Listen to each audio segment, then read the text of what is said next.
Hi, I'm Sarah Cowgill, along with Andrew Moran, John Clark, Dave Patterson, and Graham Noble. And this is The Conservative Five, an online TV production of Liberty Nation News.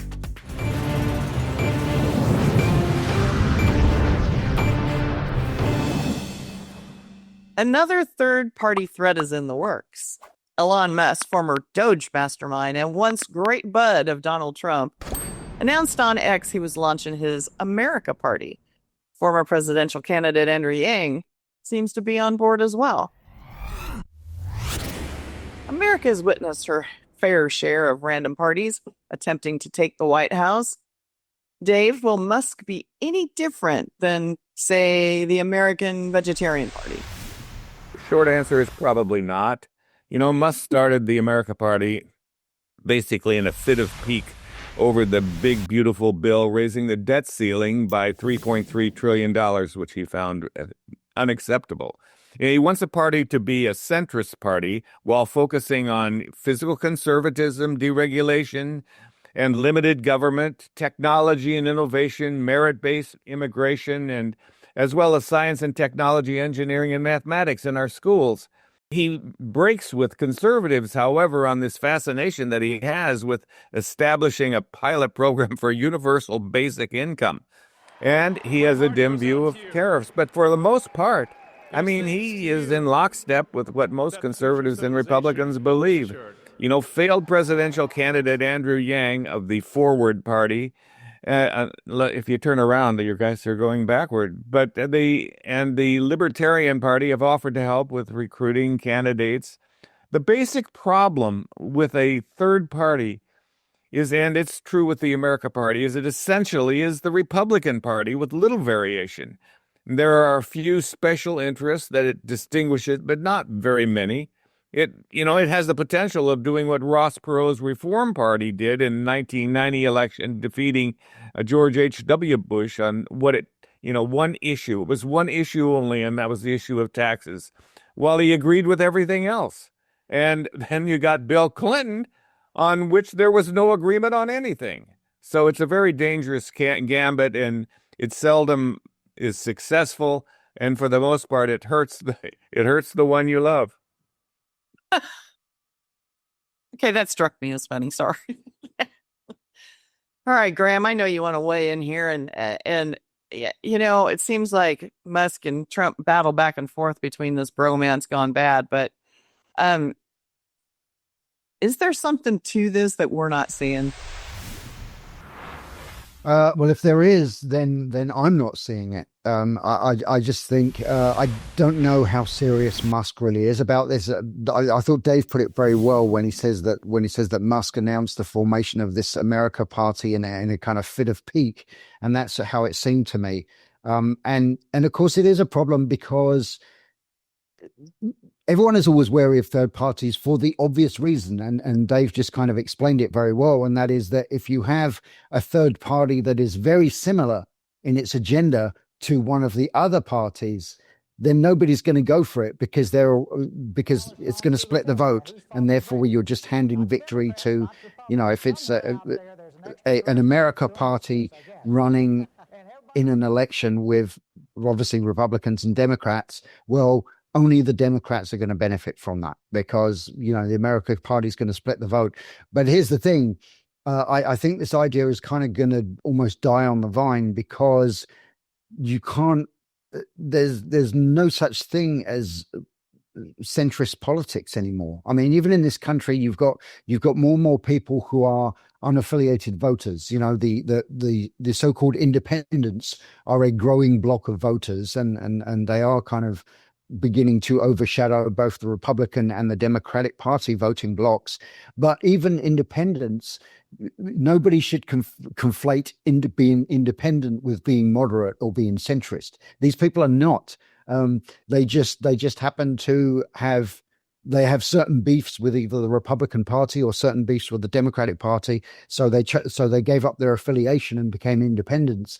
But they're still very much right or left. Many of them are. There are not enough centrists, true centrists in this country. And who wants to be a centrist?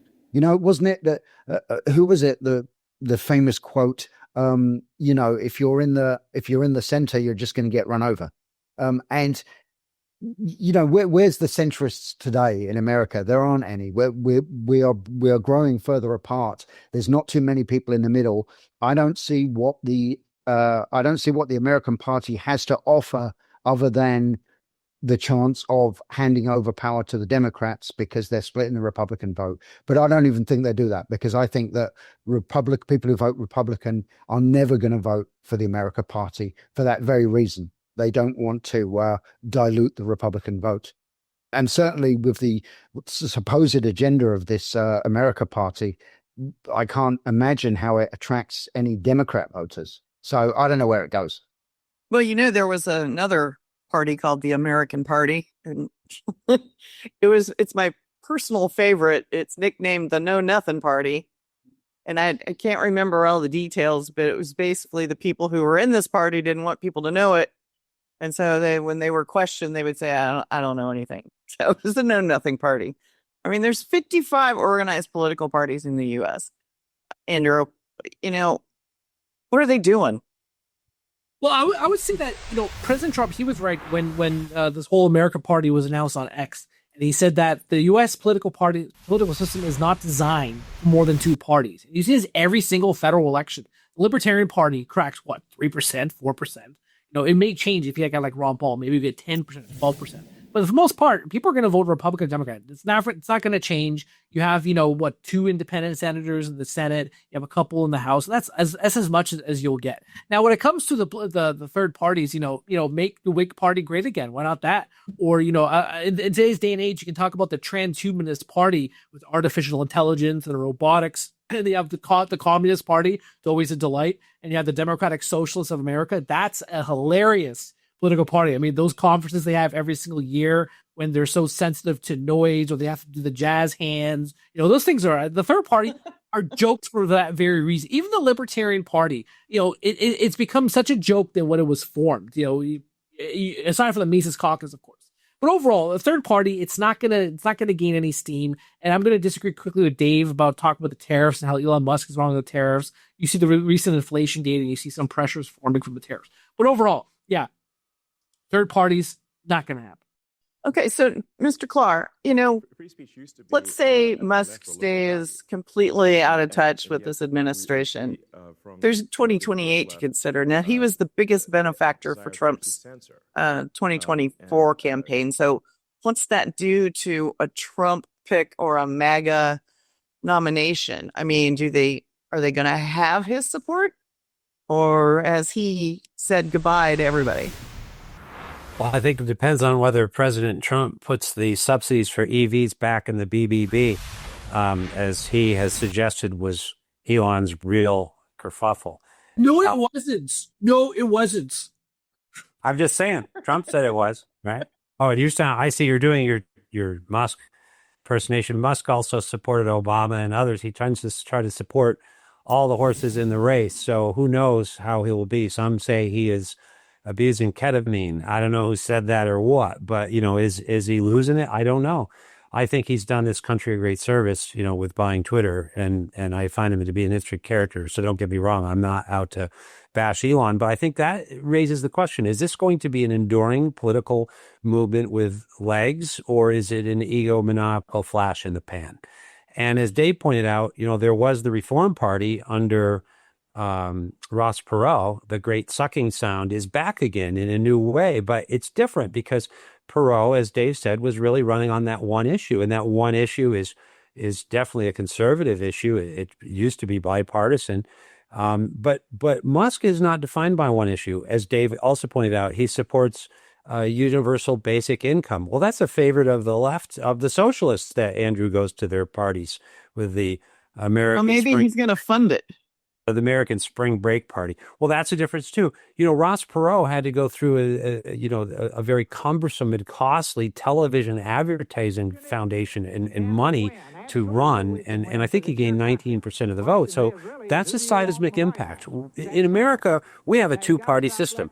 As Graham knows, in the United Kingdom, they have a 17,500 party system. They allow pluralism. We don't really allow that here. So that's why ultimately yeah, the center gets crushed. I am the centrist in the group here, by the way. Not really. I am a walk away. There is a movement afoot. The interesting thing about this to me long term is it's not likely, and I think Graham's right that this is more likely would just simply, if he tries to prevail and endure with it, pull conservative votes away and help the Democrats. But the Democrats are in shambles. They're in total disarray. And some of these, Elon Musk supports carbon credits. He supports the whole climate thing. Of course, he profits from it enormously. So he's definitely a strange animal. And the Democratic Party is in the process of either imploding or reinventing itself. So if they could hook their wagons somehow to Elon's Tesla, because you know how they like Teslas, if they stopped keying them and said, "Oh, welcome back, Elon, you flipped back to our side. Let's, you're our new." I don't see it happening.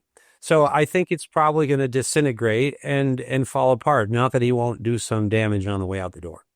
Since January 20th, these people have been calling Musk a Nazi and a fascist. And what? So now they're going to flock to vote for his new political party? Yeah, I don't see that happening at all. Maybe if he pulls out the Epstein files, because that would draw the MAGA people too. He just needs to come out. I could go for that. I'm still wanting to see him.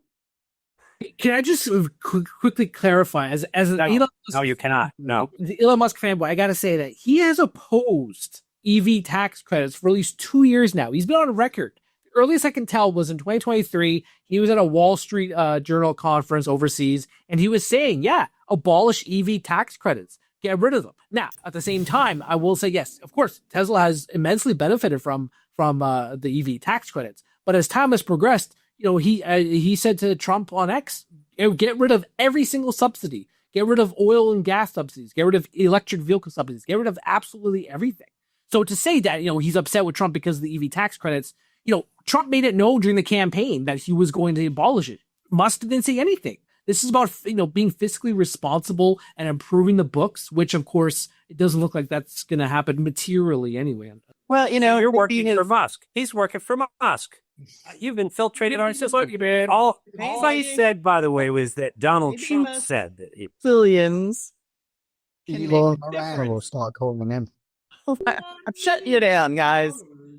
Maybe Musk billions can make a difference in a fledgling party, but, he is out to protect the Second Amendment, and that'll be attractive to a lot of the electorate. And, maybe they'll just hold their nose and not worry about the other stuff. So thanks for tuning in, and thanks, panel, for an insightful, lovely segment.